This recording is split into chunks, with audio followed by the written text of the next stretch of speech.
So, with regards to upcycling this shoe, the first thing I did was I drew around a piece of greaseproof paper or baking paper. It's one of the things that, it's sort of like an old trick that a lot of people in the fashion industry will use if they aren't, I don't want to say not professional, but, it's a cheap way, it's cost effective. You can get professional paper that you can use when making anything within the fashion industry. Like, I forget now what it's called, but a lot of dress patterns, for example, will be made from that type of paper. And basically, it is just like tracing paper, greaseproof paper. So I have used this because obviously you can get it as a roll, you can get it from most places. So what I did was I put the shoe onto the paper, drew around it, cut it out. Now, this is only a tracing of the bottom of the shoe, not the top of the shoe. So what I did was I cut a slit in this tracing, like so. I always try and do things one-handed because I'm always holding my phone. Yes, I do have tools that can prevent me from doing that, but I am still sorting stuff out after my move, so I don't know where they are. So basically, I cut a slit in it so that I could make space for a slit to go through the actual shoe itself, like so. There, done. Now, up until the ball of the foot, or the arch of the foot, which would be kind of here, this fits this part of the shoe. So I already know straight away that if I want to upcycle this shoe and design something to go into this section of the shoe, I already have a template that I can use.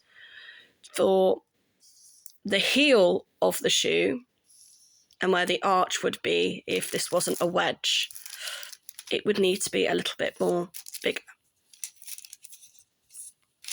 So already I know that I have a template that can be used twice and create two different items or effects that I want for this shoe when I upcycle it.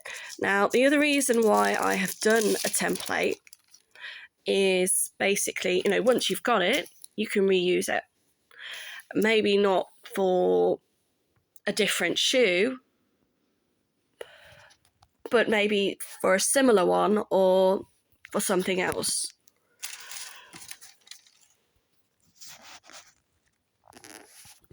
Wouldn't be my video without a yawn. It's right, I keep trying to keep the black on so that you've got a blank canvas to see the shoe on. So one of the things I'm thinking of doing with this is felt.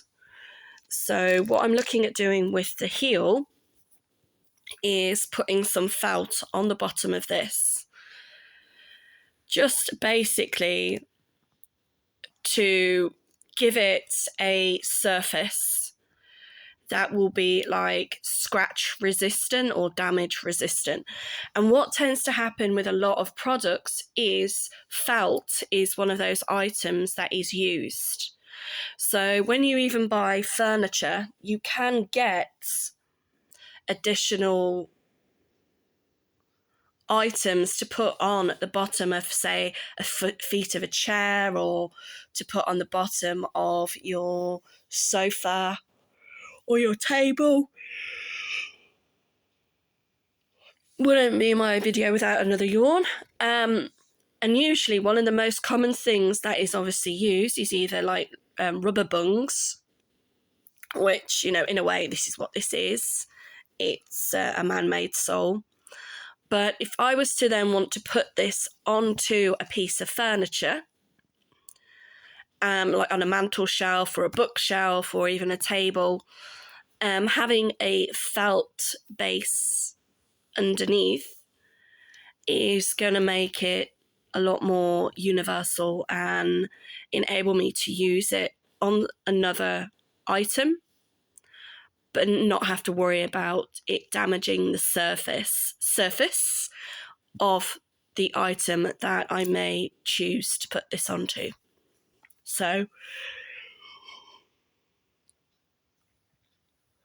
that is where I've got to so far.